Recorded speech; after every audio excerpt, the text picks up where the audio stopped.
Bismillahirrahmanirrahim. Wa yukrahu tafaddi wa la yukrahu lil imami wa liman baina yadayhi hujjatan wa liman adhari ida anfa mawdi'an.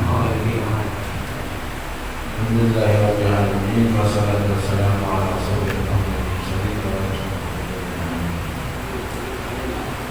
wa yukrahu tafaddi, dan dimakruhkan melangkahi pundak orang lain. Wa yukrahu lil-imami, dan tidak dimakruhkan melangkahi pundak orang lain bagi imam. Wa liman baina yadayhi hujjatan, dan bagi orang yang melihat di depannya ada tempat kosong. Wa lil mu'adzzamin idza anfa, dan bagi orang yang dilakukan bila mana sudah biasa duduk di suatu tempat. Ya, artinya sunnah meninggalkan melangkahi pundak orang lain. Kalau melangkahi pundak orang lain, maka hukumnya makruh. Ya, makruh syadidah, ya, sangat dimakruhkan. Dari alim mengatakan yukrahu, diharamkan. Artinya di dalam sholat Jumat ini kita kalau datang belakangan ya sudah duduk di belakang, ya, duduk yang sekiranya tidak mengganggu orang, gitu ya. Jangan pengen langsung ke tempat yang ada di depan, gitu ya. Maka ini tentu hukumnya makruh, dan mengatakan hukumnya haram. Kalau kita maju depan dengan cara melangkahi pundak orang, kalau kan begini kita mau pakai itu, itu nggak boleh, ya. Tapi bagaimana kalau kita permisi jalan, kemudian memberikan jalan, misalnya jalan itu bukan apa-apa itu mah. Yang aku adalah melangkahi pundak orang atau permisi jalan saja masuk. Kalau di masjid Al-Haram ada pun, ya biasanya orang itu melangkahi pada sholat ke depan, makin aja tuh, yang tinggi. Ya, orang Indonesia kan kecil-kecil, jalan aja tuh. Itu boleh sebenarnya. Ya, kita begitu juga.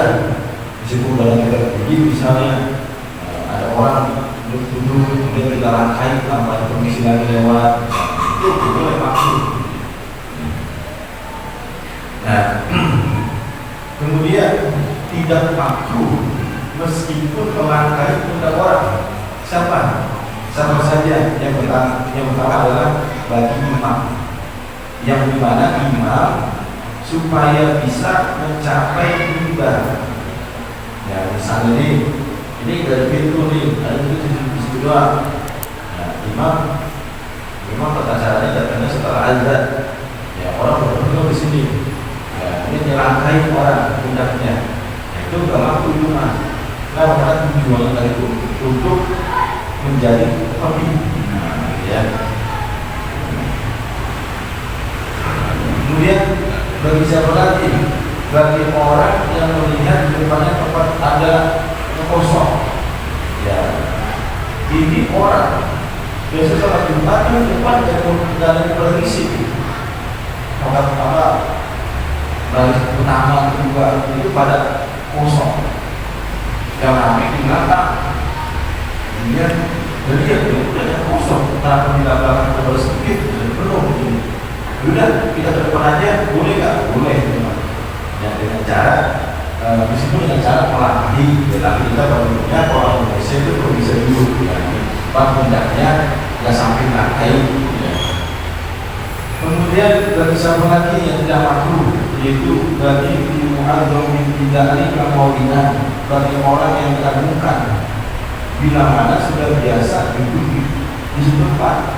Nah biasanya kalau orang-orang seperti ustaz, ulama, dia berada di barisan di depan, kemudian dia memang datangnya agak awal, ya agak lambat, artinya orang banyak cuma datang, gitu ya. Entah itu dalam keadaan masa kecil atau tidak. Nah dia kalau udah biasa di sini nih, atau sebagai imam sholat nanti nih, ya, kan biasa kita di sini seperti beda, imam beda, atau mau digabung ya boleh, mau harus digabung imam dengan seperti atau dia seperti pusat di sini, datang ke tempat yang biasa memang dia duduk di barisan pertama, ya maka itu boleh. Artinya bagi orang yang tadi disebutkan itu boleh, hukumnya termakruh meskipun tadi melangkahi punya orang lain. Ya, tapi selain daripada yang ketiga tadi tidak boleh. Disunahkan ini bagi jamaah untuk mengisi pada sosok pertama ini. Ya, jangan semuanya di belakang. Pertama adalah utamanya keutamaan orang sok di depan ini luar biasa pahalanya. Ya beda dengan orang yang ada sok di belakang, gitu ya. Jadi seharusnya memang sok yang barisan pertama ini sudah terisi lebih dulu, maka nanti kan yang apa namanya itu yang di belakangan ya bisa mengisi yang di belakang.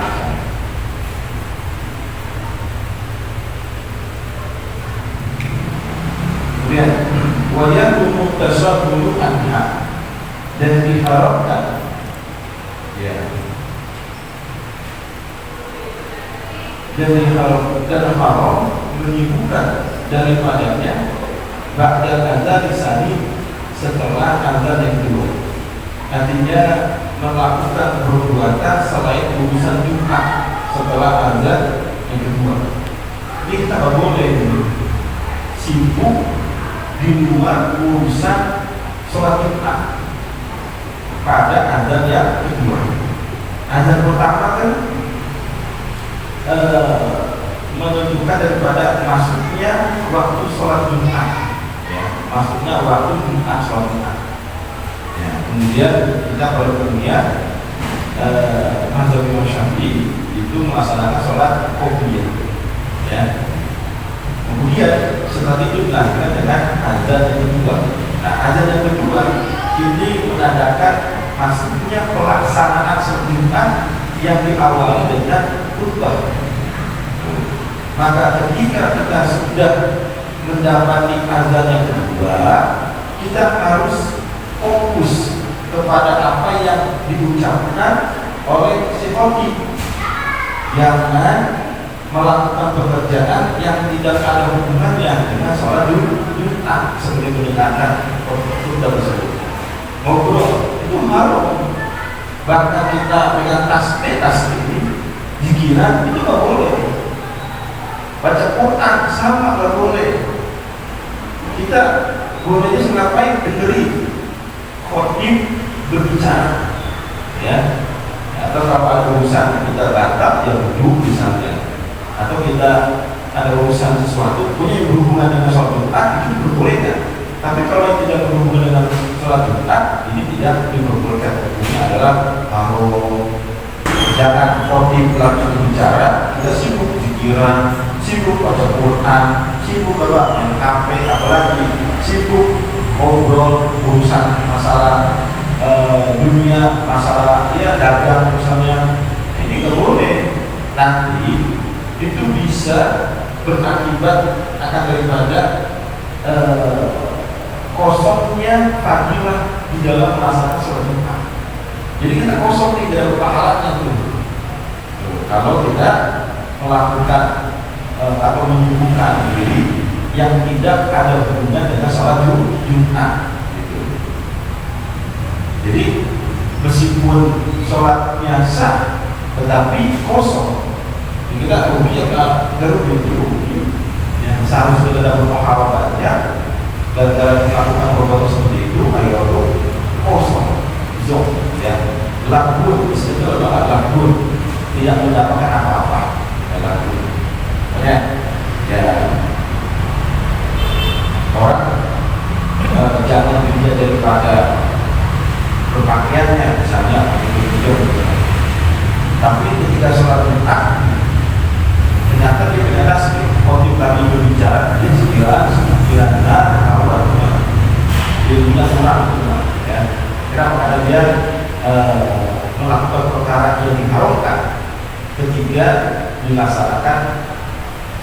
sholat Jumat ya, atau diawali dengan khotib Jumat tersebut.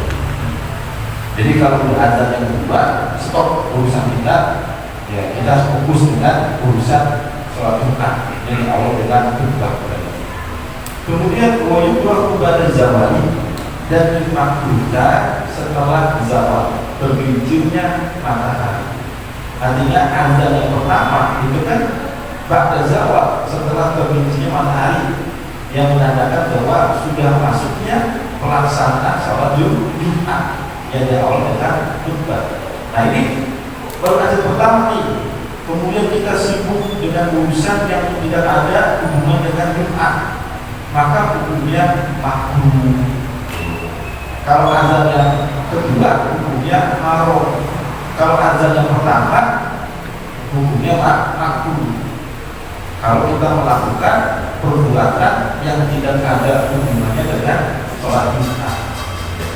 Artinya kalau udah azan pertama, kemudian sholat selesai azan, sholat kemudian udah diam nungguin azan kedua, jangan melakukan apa lagi yang tadi kita baca Quran dulu pas ayat pertama, zikiran atau tasbih kita, HP matiin, udah ya punya urusan yang tidak ada hubungannya Jumat, stop dulu ketika kita azan pertama. Nah, baru nanti azan kedua lebih intens lagi kita di dalam mengerjakan khutbah. Kemudian wala tudrakul jumu'ah illa bil ma'dim, dan tidak mendapati sholat Jumat kecuali dengan satu rakaat. Nah ini kan salah satu syarat sahnya sholat Jumat itu dilaksanakan dengan berjamaah. Akan tetapi di dalam sholat Jumat berjamaahnya ini untuk menghasilkan berjamaahnya bersolat berjamaah ini berbeda dengan sholat pada umumnya. Ya. Kalau kita sholat isya, maghrib, subuh, asar, zuhur, kemudian kita jadi makmum yang masbuk, mendapati imam dalam keadaan posisi tahiyatul akhir, ya, tahiyatul akhir sebelum salam, kemudian kita lihat sholat takbir Allahu Akbar langsung turun ikuti imam posisi tahiyat akhir, maka itu dikatakan menghasilkan sholat berjamaah, dikatakan sholat berjamaah asalkan tadi itu mendapati imam belum salam. Kalau imam sudah salam kemudian kita bertakbir yang sholat, maka sudah dikatakan sebagai sholat berjamaah. Nah, berbeda dengan sholat Jumat. Kalau sholat Jumat dikatakan dia mendapati berjamaah kalau makmum tersebut mendapati satu rakaat bersama imam. Satu rakaat seperti apa mendapatinya? Ya, batasnya seperti apa? Yaitu ketika imam ruku, kita baru dapat makmum. Kemudian dia sholat Jumat, maka langsung ruku bersama imam. Berarti kita mendapati ruku dengan imam. Nah, ketika imam iktidal, kita iktidal. Nah, ini kategorinya mendapati satu rakaat dengan imam. Berarti kalau sholat Jumat sah di dalam sholat Jumat. Nah, kalau dia masuk tadi ini, dia ketinggalan, kali ini imam juga dapat satu rakaat. Nah, kita baru datang, pada ketinggalan satu rakaat. Ya, kemudian kita sholat mendapat imam satu rakaat, maka kita nanti imam salam menambahi imam satu lagi yang kekurangan. Ya, berbeda kalau makmumnya masbuk mendapati imam dalam keadaan selain ruku, apa iktidal, sujud, duduk di antara sujud, apalagi tahiyat akhir. Nah, maka kategorinya si makmum yang masbuk tersebut tidak dikatakan sebagai sholat berjamaah, maka dia tidak dikatakan sebagai apa? Atau tidak dikatakan mendapatkan sholat Jumat. Berarti ketika imam salam, dia melanjutkan sholatnya bukan 2 rakaat, tapi 4 rakaat, berubah menjadi otomatis tunang, nggak perlu niat berubah lagi. Meskipun tadi dari awalnya dia punya sholat Jumat, karena dia tidak mendapati satu rakaat bersama imam, maka dia tidak katakan mendapati sholat Jumat. Gitu ya. Nanti apa? Ketika dia berdiri, ya sempurnanya sholat zuhur yaitu 4 rakaat. Dia paham ini antara berjamaah sholat Jumat dengan berjamaah dengan selain sholat Jumat. Kalau selain sholat Jumat kan sebelum salam imam kita ikut, itu dikatakan sebagai berjamaah. Ya, artinya menghasilkan pahala berjamaah. Kalau dia statusnya makmum yang masbuk, maka tidak perlu membaca Fatihah.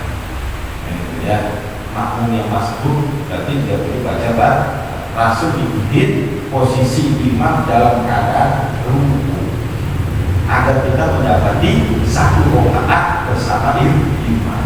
Berarti ada kau pada ruku isaniyati, maka jika dia mendapatinya setelah ruku yang kedua, nawah Jumatan, dia niat akan Jumat, sholat zuhur, dan dia mengerjakan sholat zuhur. Nah, jadi artinya dia tidak ya mendapati imam setelah ruku yang kedua, ruku pada rakaat yang kedua, setelahnya, bukan pas ruku. Ya setelah ruku kata Pak, iktidal, sujud, duduk dan sujud atau tahiyat akhir. Tapi kalau dia mendapati imam pas ruku pada rakaat kedua, maka dia kategorikan mendapati sholat Jumat. Masih dapat ya? Kurangannya cukup satu lagi. Masih dapat itu, masih dapat karena ruku. Kalau udah salam udah nggak dapat dah. Kalau udah tahiyat terakhir mah ya. Tahiyat terakhir. Bukan masalah tahiyat terakhir. Setelah ruku tidak dapati imam lagi tidak. Allahu Akbar. Imam tidak. Udah selesai rukunya, berarti tidak mendapati satu rakaat bersama imam. Nah kalau begitu bagaimana kita setelah imam salam? Ya laksanakanlah yang daripada sholat zuhur 4 rakaat. Niatnya bagaimana? Kalau maksud cuma tidak usah lagi. Tinggi di rakaat itu dapat ruku aja.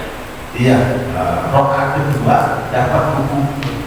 Ya, rakaat kedua dapat ruku. Kalau rakaat pertama dapatnya setelah ruku, tetap kategorinya mendapati satu rakaat. Tapi rakaat kedua sempurna dapatnya. Dan Fatihah, ruku, ijazah seperti. Nah, orang yang di luar itu masuk untuk sholat, dia apa? Mendapatkan satu rakaat bersama imam.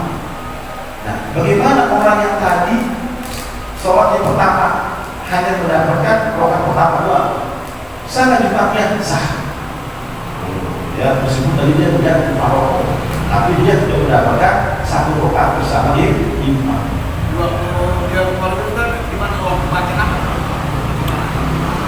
Rakaat pertama di mana batasnya? Ya, jadi begini, ini imam sholat, makmum sholat masjid, kemudian rakaat ruku ditinggal terus sampai sujud, duduk dan sujud. Nah, imam bangkit lagi sholat kedua. Makmum belum, makmum sholat rakaat kedua. Maka ketika berdiri itu, makmum yang pertama yang ada di masjid, dia berfaruq, niat berpisah dengan imam. Dia biar apa? Sholatnya duluan selesainya. Biar imam terus baca dalam keadaan posisi berdiri. Nah, kemudian makmum yang di dalam masjid ini udah jadi berfaruq, udah pusing di Fatihah, jangan lama baca mungkin langsung ruku, tidak sujud, langsung tahiyat misalnya, ya kemudian salam, habis itu baru langsung kasih orang yang di luar masuk. Nah langsung dia sholat berjamaah dengan imam. Tadi imam dari posisi berdiri pada rakaat yang kedua. Waktu dia keluar, waktu di bawah bangun nih waktu keluar dia, itu apa yang diucapkan? Apakah assalamualaikum warahmatullahi wabarakatuh sore gitu ya? Dan tidak, seperti biasa salam. Assalamualaikum warahmatullahi waktunya seperti membangun diri terus suruh jalan luar masuk ke sini. Ya. Cuma kan ini prakteknya repot. Iya, Tapi prakteknya. dengan syarat itu imam bacanya panjang. Iya, benar. Ya, imamnya harus panjang. Iya. Jadi imamnya yang memang harus yang mengkoordinir di awal ya. Yang kasih tahu bahwa kalian ini yang di masjid sholat berjamaah cukup dengan 1 rakaat saja. Nanti selebihnya kalian yang maroko sholat sendiri, dia cepat. Dan orang yang di luar itu mendapati sholat Jumat. Cuman orang yang ada di masjid belum berpaham. Karena kita yang ngaji aja masih pada bingung, apalagi yang mengaji. Lalu ya nyampe akhir kan sholat itu imam. Yang di luar ya sholat ya sholat bingung dia mau bagaimana orang masjid yang punya baju semuanya basah. Kita disunahkan setelah sholat Jumat itu apa? Membaca rubu soal kelas 7 kali, ya, baca apa lagi? Ma'awidain 7 kali, kulit malak 7 kali, kulit binas 7 kali.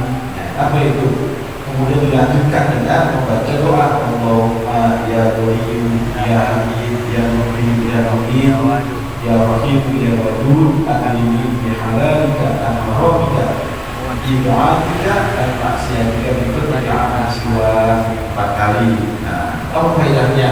Bahasa yang rutin ya, diberikan. Artinya bahasa membaca tadi itu yang 7 dilanjutkan dengan bacanya tadi Allah menyebut Habib akan diberikan kekayaan di bumi rezeki dari arah mana saja. Jadi kalau berurusan dengan orang lain, apalagi orang Islam, nah ini kita juga harus lebih fleksibel memang. Ini sudah kita kerjain sambil berjalan, nah, gitu ya, yang berjalan. Memang sih sunnahnya itu ketika tahiyat terakhir salam jangan berubah posisi duduk. Dalam keadaan duduk tahiyatullah akhir pas baca Bismillahirrahmanirrahim sampai selesai. Itu aturan begitu. Ya. Bahkan apa bedanya lagi dijauhkan ke belakang sampai hari Jumat hidupnya. Tapi kalau kita dalam keadaan masjid kampung kita, kalau kita punya waktu luang kita di manapun misalnya, ya amalkan seperti ini. Karena ini amalan seminggu sekali. Ya. Tapi kalau kita dalam keadaan di pabrik atau di mana misalnya tidak memungkinkan, ya sudah semampu kita dah. Allah juga tahu.